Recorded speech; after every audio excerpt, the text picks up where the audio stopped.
इस्लामी तालीमात के मुताबिक पीछे वाली जगह यानी मकाद अनल के ज़रिए हमबस्तरी करना सरी हराम और सख्त मना है, चाहे बीवी खुद ही इजाज़त दे या ख्वाहिश ज़ाहिर करे।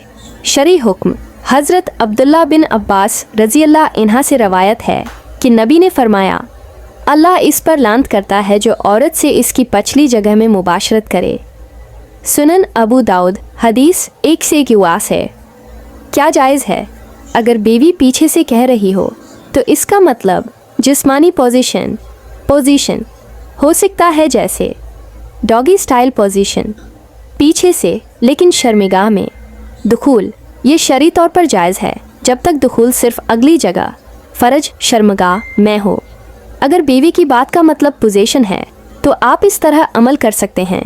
तरीका क्वाड, बीवी को हाथों और घुटनों के बल बैठाएं, डॉगी स्टाइल पोजीशन। तो दुखूल हमेशा शर्मगाह में करें, मकाद में हरगिज़ नहीं। थ्रे, नरमी, प्यार और आपसी रजामंदी से यह तरीका अख्तियार करें।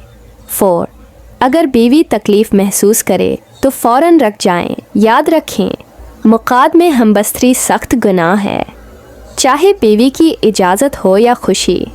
जिस्मानी पोजीशंस में तनव्वा जायज़ है, लेकिन शरई हुदूद की मुकम्मल पाबंदी ज़रूरी है।